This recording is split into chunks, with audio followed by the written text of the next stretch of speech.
Hello and welcome to this lesson on chakras. I'm glad you're here. So this has been put together really for new beginners going on to their spiritual journey and just learning about chakras. Now, when I first took my first journey into the spiritual world, I didn't have a clue what chakras was, if I'm being honest with you. I couldn't get my head around them, and it's took me quite a while still. I struggle with it a little bit, but not from a knowledge base, just from I'm going to say an emotional base, because I need to know what's open and what's not. I need to know what's blocked and what's not. And I've put some rituals and some spiritual practices in place for myself, which I'm going to share with you down the line. But first, this one's about understanding the chakras itself. So if you look at the diagram, you can see all the vortexes there spinning out from the side, from the back, from the front, and basically they sit in our body, and these are what create our aurora, subtle energies. Now, if you think about it, our body is just a vessel, and we're here on the physical world, on the physical earth, and our soul sits within this body. And when the energies die, if you like, our heart doesn't die. What happens is the energy dies from within us. Just like a plant, just like a tree, if we're not getting that energy or that air, then we die. So this is basically a way of trying to explain to you that the vortexes of the chakras just need to keep spinning, and to keep them spinning we need to look after them. Just like we look after our arms, our legs, our bodies, our diets, we still need to look after our chakras in this way. So how do we know if our chakras are not aligned? Well, our body tells us. It tells us in so many ways. And what I'm going to do, I'm just going to try and explain this diagram to you and give you some examples. So first of all, with chakras, we always start the root chakra. The root chakra is our foundation. This is what keeps us grounded to the universe, to the subtle energies.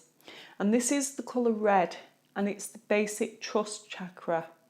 And this links to your genitals, your legs, your feet, your large intestines, and it supports on an emotional level your physical vitality and grounding. And next we move up to your orange sacral chakra, and this is sexuality and creativity. This is your abdomen, your spleen, your liver, your reproductive organs, and your adrenal glands. And on an emotional level, your gut instinct and your self-confidence, this is where this lives. So if you're not feeling confident, or you're not following your gut, or you've got any pains in this area whatsoever, this is your sacral chakra. Moving up next to your yellow chakra, this is your happy chakra. This is your wisdom and your power. Your pancreas, your liver, your small intestines, and your digestive system. On an emotional level, interpersonal energy exchanges and the seat of emotions. This is where you find all that anger or that emotion or that negativity. This will sit here. Anything from the past, this will sit here, and it'll stir and stir and stir until it clears, or until you've released it. Next, you have your heart chakra for love and healing. So this is being open to love and also receiving love. So it's giving and receiving. Your heart, your lungs, your hands, your arms, your immune system, and the emotional aspect of this is love and compassion. So this is really where you feel love, you feel compassion. Then you move up to your throat chakra. So your throat chakra is your cathedral of communication. This is your neck, your throat, your shoulders, your upper chest, and your thyroid gland.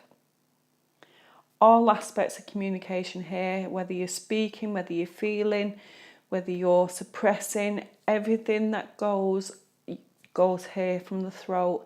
And if you're suppressing these emotions and these feelings, what happens is you close this down, and your throat chakra then no longer is aligned and no longer open. Next, you have your third eye, which is your brow, just in the middle of your brow. And this is your brain and your growth and your physical development, the energy centre of spirituality and the location of the subconscious. So anything you feel here connecting to spirituality, headaches, pains, anything here, it's a sign to say that something's not right, something's not aligned, and you may need to look at it or go and cleanse it somehow. And then the top chakra is your crown chakra, and this is linked to your pineal gland, the brain, and the entire body as a whole. So this is everything, this is central. This sends a subtle energy all the way down your body, right down to the root chakra. It's the energy point for energies, connection, and a high level of spirituality. So if you want to express your spirituality, or you want to learn more about spirituality, then this is the place for that. Now, I hope that makes sense. If you've got any questions, please come back to me. I tried to explain it as simple as I can, but I understand that everybody's at a different level. So if you've still got some lack of understanding, or you're still not sure, come and give me a shout. And thank you for listening. Bye for now.